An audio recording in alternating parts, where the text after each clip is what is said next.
muuqaalka kusoo dhawaada Amisha Kitchen.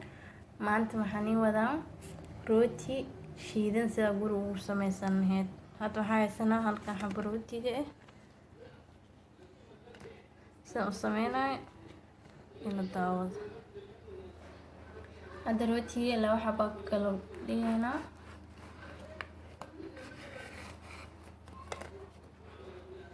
Saasa dhaxda u sii kala goynayna. Saas oo fidinayna. Kan kala sidoo kale. Dabka ayaa saarayna xoogaa waa soo qalajinayna. Halkan birta dabka soo saartay. Xoogaa waa soo yar kulaanaysa hadda. Sidaan u saaraya.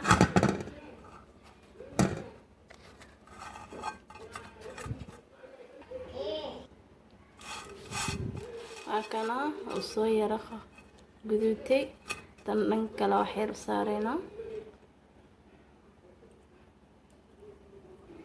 Waan ka dejinayna hadartaan. Mid kale ayaa saaranayna hadana.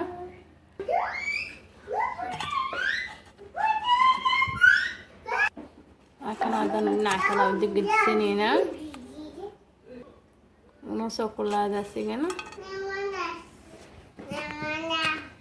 Hadda waxaan bilaabaynaa inaan jajab yar ka dhigno.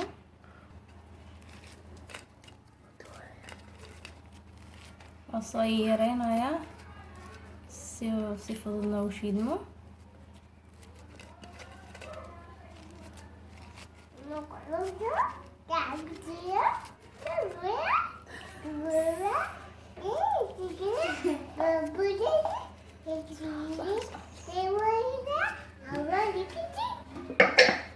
Halkana makiinada ku shiidanayna.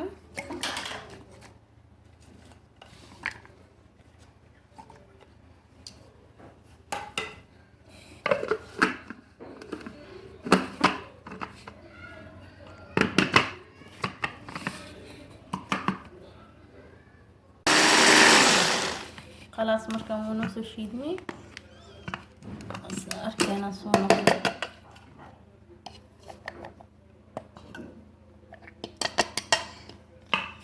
Baaquliyana ku shubnayna.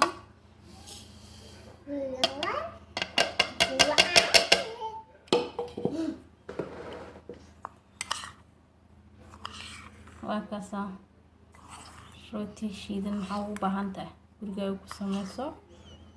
lacag yar ما شاء الله. أنا كوذا فائدة ستين رجينا.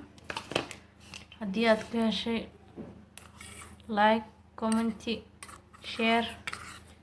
أنا المام الناس سبسكرايب ترى هذا ديال نور صف.